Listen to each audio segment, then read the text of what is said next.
Hi, I'm Natalie. Welcome back.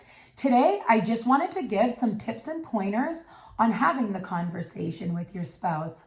So, the first thing I want to say is that it's best to have the conversation in a place that's calm, comfortable, private, and familiar to both parties.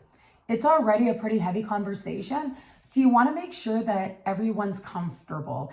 And we're in a space where we can be vulnerable and have authentic interactions and responses.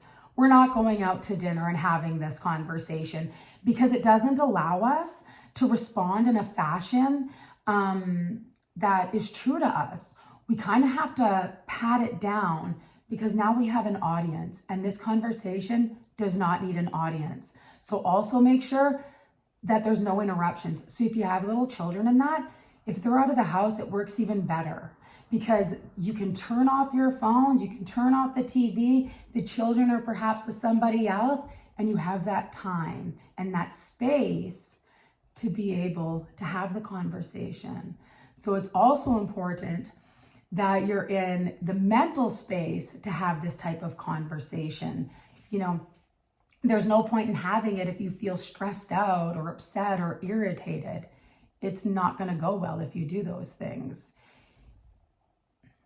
You're bringing your partner to the table to express the changes in how you feel. It's really important that you give it the time and respect it deserves, as well as your partner. So no interruptions. Make sure you have enough time to have the conversation. We're not running out the door to work or to, meet friends or to run errands. We have it all in place. Now, another thing that I want you to understand is that you only have control over your own feelings and behaviors and triggers, and they have control over their own, and you can't control theirs, and you don't know how they're going to respond to all this information you're about to give them.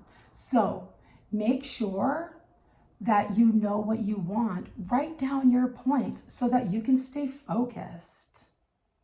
It's already going to be a very emotional conversation. You want to make sure that you can stay focused.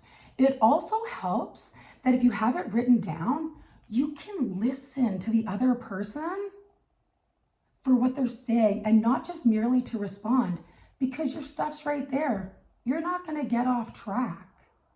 So understand that you only have control over yourself.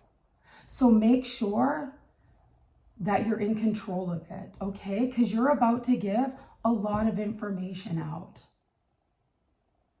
And we're going to do that with kindness, and we're going to do that with compassion, because that's something we do have control over. And even though the truth can be quite brutal, we don't have to be. Remember, these are our partners, and we love them. We want them at the table. We want to discuss this with them. We want to bring them in. We want them to accept us. We want them to engage with us. And we can't do that if we make it a contentious place. They want to be heard too. And we have to understand that, they're hearing for the first time, maybe in some instances, that their partner of maybe several months or years or decades no longer wants to practice monogamy. That can be quite traumatic. It can be quite shocking. And for many, it can feel near impossible to not take that personally. And we have to respect that. We have our feelings and they're going to have theirs. And when we have this conversation, we might not get what we want out of it. But what we've done is we've brought our partner to the table and we've been able to let them know where we stand now, what we're like now, what we need now. And you know what? You might need a lot of time and space from this conversation, just as a way to process the information. And maybe you come back to the table a few more times. Maybe you don't again. Maybe you tell them and you hit it off the first time. But what I'm telling you is this: your best shot is to make sure that the atmosphere is a place that both feel safe, comfortable, and private, that you take care of your thoughts and feelings, and that you do it in a way that's appropriate and compassionate when relaying it to your partner. And allow your partner the time and space to process the information and then come back to the table to give their thoughts on it.